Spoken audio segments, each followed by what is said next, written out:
Shalom Israel. I want to give all praises, honor, and glory to Yahweh, Ba'ashem Yahweh Shai. Double honor to the apostles, elders of Great Millstone. And shalom to the elect men doing this work in truth and in sincerity.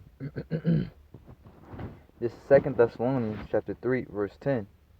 For even when we were with you, this we commanded you, that if any would not work, neither should he eat.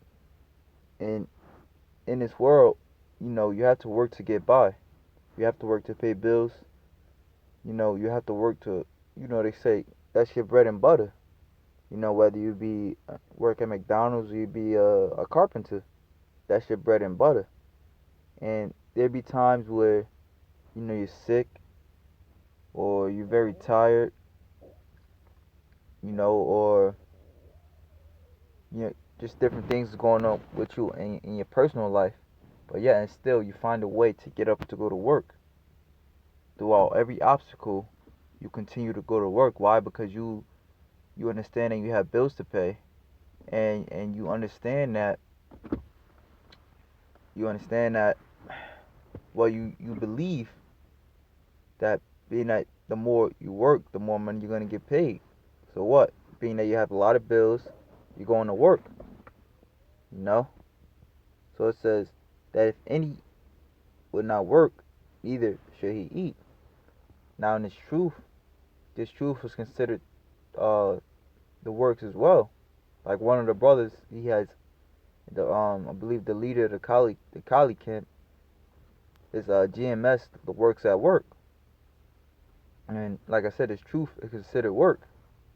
You know, this truth is considered work because what? This truth is ultimately it's the wisdom, knowledge, and understanding of Yahweh Ba'ashem Yahweh Shai. And to just say that you told you to receive wisdom. Nothing comes free. To get that 40-hour paycheck, you gotta wake up every day. You gotta be to work on time. You gotta do what you gotta do. Um, Let me see. This is Sirach, chapter 4.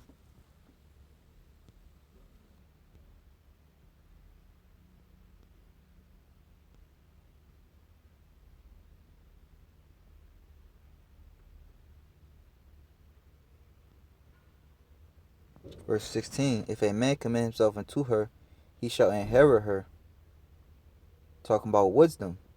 Now, with your physical work, if you commit yourself into your job, taking heed to every order, thinking upon every step, making sure you get your work done quickly and efficiently, it says you should inherit her.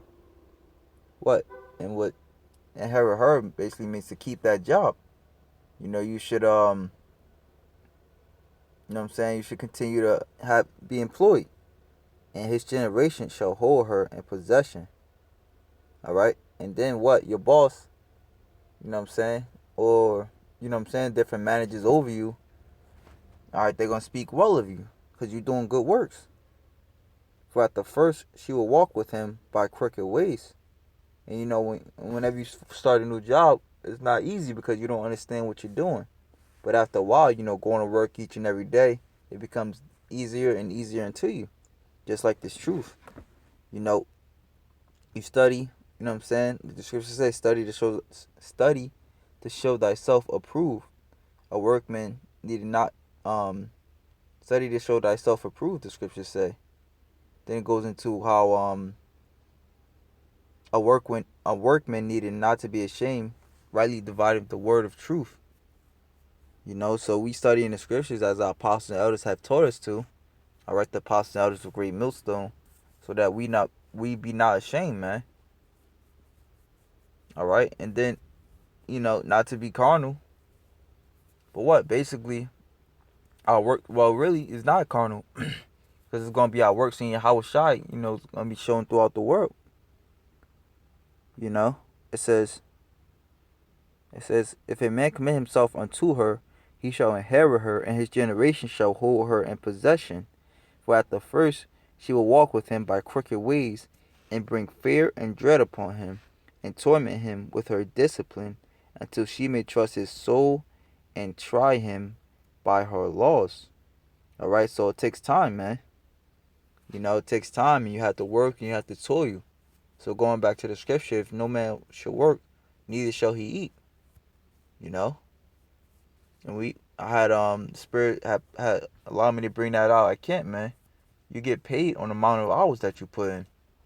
The least hours you put in, the least you get paid, man. You know, so you want to get paid, man. How you get paid? All right,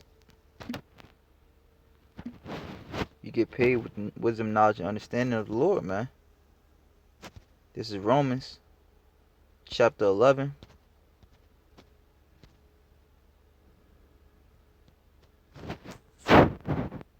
verse 33. Oh, the depths of the riches, both the wisdom and knowledge of God. So that's the riches, the real riches, man. You know, the real riches, the wisdom and knowledge of the Yahweh Hashem Yahushua, man. You know, because the Most High said, He chose the poor in this world, yet rich in faith. So, to have faith in Yahweh Hashem Yahushua to do this work, that's the real riches, man. Because right now it's spiritual, but soon it's going to be everlasting carnal riches as well, man.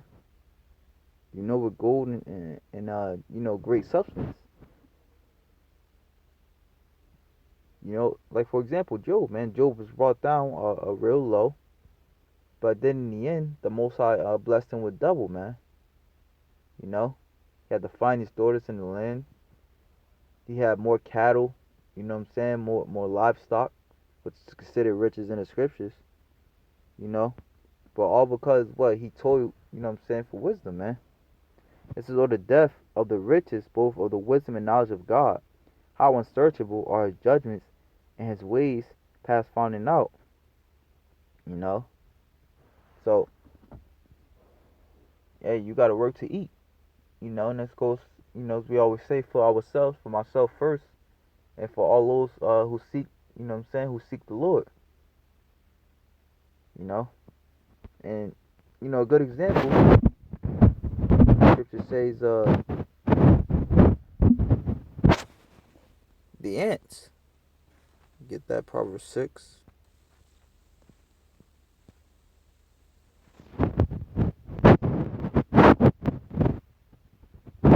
Proverbs 6 verse 6. Go to the ant, thou sluggard, consider her ways, and be wise.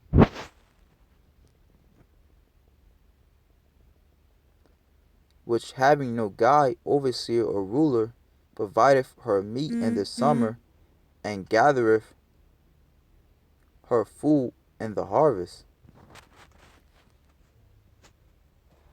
So that's what in time, you know what I'm saying, before Jacob's trouble, as the scriptures say, wisdom and knowledge shall be the stability of thy time. You have to gather our fruit, which is, we have to gather our fruit, which comes by studying, and watching videos, constantly being immersed in the word, because the scriptures say faith coming by hearing, man. And your faith has to be on an all-time high when the Lord comes back.